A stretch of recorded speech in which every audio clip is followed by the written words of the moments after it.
Kakinada సెజ్‌లో BC రైతులకు అన్యాయం జరిగిందంటూ TDP polit bureau సభ్యుడు యనమల రామకృష్ణుడు బహిరంగంగానే చంద్రబాబుకు లేఖ రాయటం ఒక రకంగా దుమారం సృష్టించిందనే చెప్పాలి.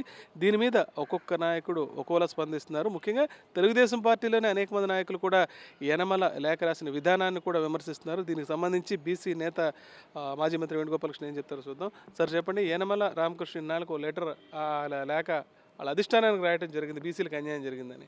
దాని మీద మీ స్పందన ఏంటి? రామకృష్ణుడు గారు రాసినటువంటి ఉత్తరం అంటే అధికారం అనేటువంటిది మత్తులో ఉండి, అంటే అధికారం అనుభవించినంతసేపు ఆయన కొంత మత్తులో ఉన్నారా అన్నట్టుగా నాకు అనిపించింది. సరే, ఇప్పుడు మేల్కొన్నారు. మేల్కొని చంద్రబాబు నాయుడు గారికి ఉత్తరం రాశారు. అంటే చంద్రబాబు నాయుడు ఇంతకాలం బీసీలు ఏమనుకున్నారు, మా రామకృష్ణుడు గారు అడిగితే చంద్రబాబు నాయుడు ఖచ్చితంగా చేస్తాడు అనేటువంటి భావన ఉంది. అంటే ఎక్కడో ఒక వ్యత్యాసం వచ్చేసింది, లోపం కనపడింది, ఆయన మాటల్లో లోపం కనపడింది. ఇక్కడ ప్రధానమైనటువంటి అంశం ఏంటంటే బీసీలకు అన్యాయం జరిగింది అనేటువంటిది వాస్తవం. అన్యాయం జరిగింది అన్నప్పుడు నాయకత్వం వహించే మీరు చేసినటువంటి పని ఏమిటి? ఉత్తరం రాయటమా? పరిష్కరించడమా? పరిష్కరించాలి కదా. ఆ రోజు సజ్జభూములు ఏదైతే ప్రభుత్వం స్వీకరించిందో ఆ సమయంలో మీరు ఏదైనా స్టేట్మెంట్లు ఇచ్చి ఉంటే మీరు అధికారంలోకి వచ్చిన తర్వాత ఆ స్టేట్మెంట్స్ కట్టుబడి ఆ రైతులకు మేలు చేయాలి కదా. చేయలేదు. చంద్రబాబు నాయుడు 2013లో ఏరువాక సాగాడు తొండంగి మండలంలో. 14లో అధికారంలోకి వచ్చాడు, మర్చిపోయాడు. అంటే ఇక్కడ యనమల రామకృష్ణుడు గారి మదిలో ఉన్నటువంటిది ఏంటంటే ఆయన ఎవరు కేవీ రావు గారు చౌదరి అని, లేకపోతే మురళీకృష్ణ గారు చౌదరి అని, లేదా జిఎంఆర్ గారు వయసులని అగ్రవర్ణాలకు వెళ్ళిపోతుంది అని ఇంతకాలానికి ఆయనకి కళ రావడం అనేటువంటిది స్వాగతించాల్సినటువంటి అంశం. ఈ రకంగా బీసీలకు మేలు జరిగితే చాలా సంతోషిస్తాం. బీసీలకు మేలు జరిగితే సంతోషించేవాళ్ళు ఎవరు చేసినా కూడా సంతోషించేవాళ్ళు మేము కూడా ఉంటాం. ఇక్కడ యనమల రామకృష్ణుడు గారు వర్సెస్ రెడ్డి సుబ్రహ్మణ్యం వారు అది పార్టీకి సంబంధించినటువంటి అంతర్గత విషయం. యనమల రామకృష్ణుడు గారు బీసీ ఉద్యమాల్లో పాల్గొలేదని, బీసీల గురించి పోరాటం చేయలేదని ఆయన సాటి పాలిట్ బ్యూరో సభ్యుడు చెప్తా ఉన్నారు. ఇక్కడ చూడండి, తెలుగుదేశం పార్టీలో ఇద్దరు పాలిట్ బ్యూరో సభ్యుల మధ్య జరిగినటువంటి సంభాషణ చూసినట్లయితే తెలుగుదేశం పార్టీ బీసీలకు ద్రోహం చేసింది, ఎవరు చెప్పారు? పాలిట్ బ్యూరో సభ్యులు ఇద్దరు చెప్పారు. ఒక రకంగా ఈయన ద్రోహం చేశారని చెప్పారు, ఒక రకంగా ఆయన ద్రోహం చేశారని చెప్పారు. నిన్న ప్రత్యక్షంగా ఇంకొక ద్రోహం జరిగింది.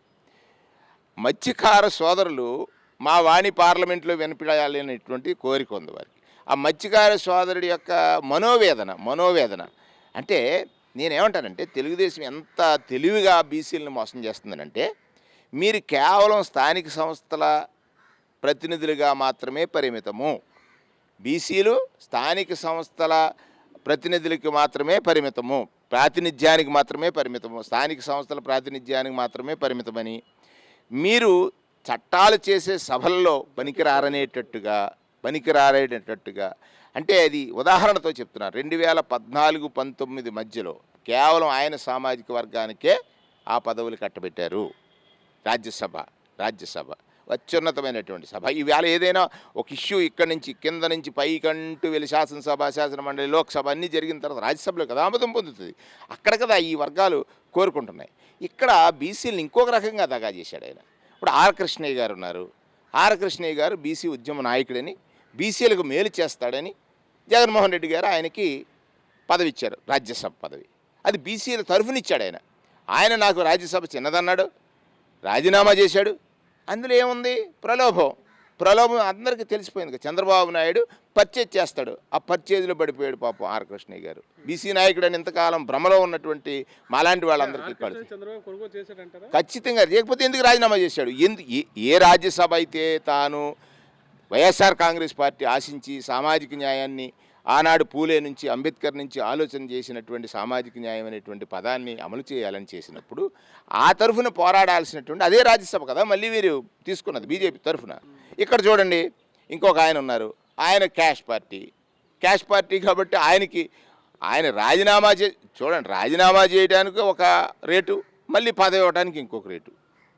మూడోది ఈ మత్స్యకారుల మనోవేదన.